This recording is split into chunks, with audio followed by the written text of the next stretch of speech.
Alrighty, good morning, good afternoon, good evening, YouTube preppers. Prepping outside the box. I'm Josh, and today we're going to touch on a little training with limited ammo.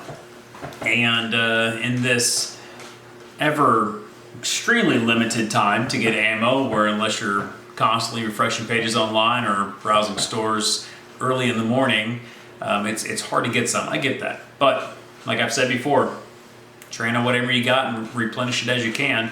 But we're talking about limited ammo drills, right? So I'm trying to take away your excuses by saying, well, this doesn't take much.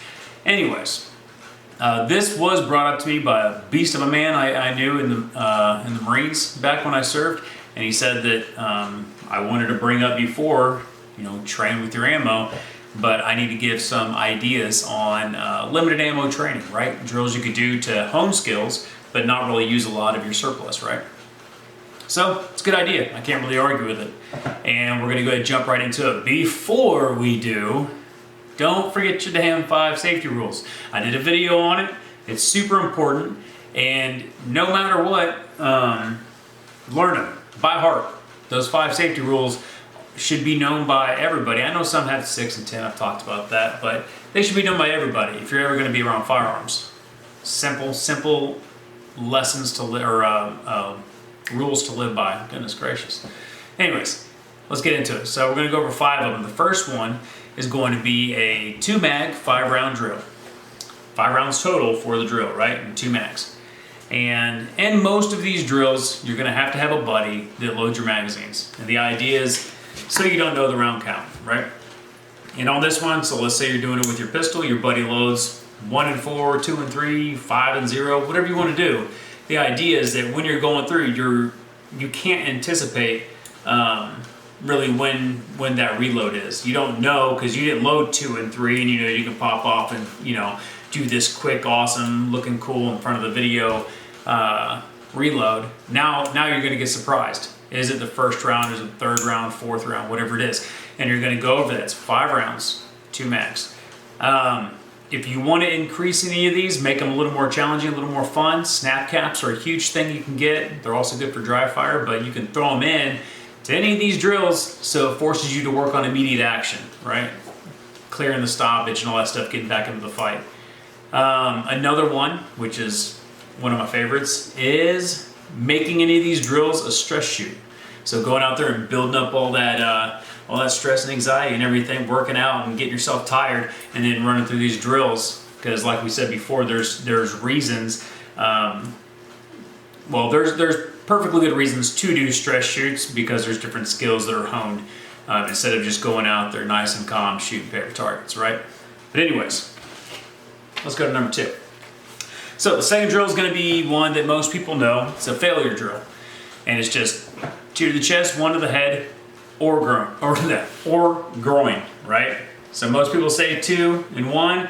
I say 2 and 1 or 1, right? So it's 2 to the chest, 1 to the head or the groin, and it's a 3-round drill. You can run as many times as you want. All you're working on is, well, for one, you're only going to move as fast as you're comfortable. We'll pick up speed as it goes and only work within your ability. If you're comfortable going super fast, but your ability is not there, don't follow the lesser of them, right? And then work up from there, build up from there. But you're eventually going to be working on the precision and then accuracy of your shot group. And you're going to be working on your accuracy for the placement on your head of your groin shot. Speed comes to it. It is a double tap and a single shot. But like I said, ability and comfort, and then build up into it. The third drill is a transition drill. So you're going to go out there. It's going to be, again, like a 4 to 6 round drill, however your buddy wants to load the mags, but rifle and pistol, and you don't know when you're going to have to do a magazine change, but you're going to be out. So you're up, you sit there, shoot off 2 or whatever it is, you're out, you're going to turn that rifle on its side, drop it down, and as you're doing that, as you're dropping it down, your other hand is going for your draw, and you're coming out, and then you're transitioning to your pistol, and you're finishing the drill, right? So they'll already be loaded for you. You won't be able to anticipate it, and you're going to get a clear work on that transition, moving from rifle to pistol, right? Again, friend loads mags. Don't do it yourself. It's game in the game. It's cheating. The fourth drill is a really fun drill you can do. It's a color shape drill. So your buddy, again, is going to sit there and call it out for you. On these color shape drills, you can make the targets yourself. You can order them online, however you want to do it.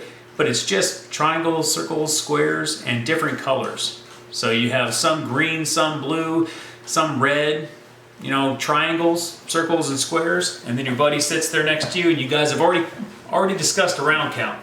For each of these, I'm going to call out, you're going to shoot 1 round in them, right? And you're working on your accuracy because they're not huge shapes, right?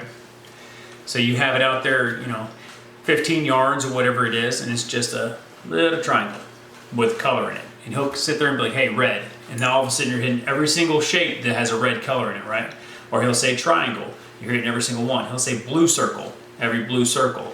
And you guys just call out patterns, and all you're working on is target acquisition, trying to identify what the threat is that's being called and accurately put rounds on that target. So it's a really fun drill to do. It doesn't take a lot of ammunition. Like I said, if you do 1 round in it, you could do a 2-round drill for all I know. But throw some rounds down. It's a really fun one, and it helps you work on identifying a target. Another one, and the last one that we're going to go over is offhand shooting. So whatever you got left for ammo that day, you came out there, planned on using it, so go ahead and use it, right? And we're going to do offhand shooting. So if you're a right-handed person, you're going to be shooting with your offhand, with your weak side, okay? It's your left hand, and you're going to sit there, and you can already have it drawn if you want to. If you want to sit there and practice drawing and then move around in a completely one-handed drill, you can do that. But you're going to do offhanded shooting, and all I want you to do is mainly concentrate on manipulating the trigger control and all that kind of stuff with your weak side. Do it with your pistol, do it with your rifle. So you're going to have to actually pocket that rifle in the opposite shoulder and all this stuff, and you're going to have to get used to manipulating it with your weak side. It's awkward at first, but it's a really good skill to learn. And if you're ever in the position in your life where you can't use your strong hand, your little strong hand, then it's a really good skill to know. All right, so you'll end off your little 5 drills with some offhand shooting, and go from there. But until next time, I highly encourage you guys, take these.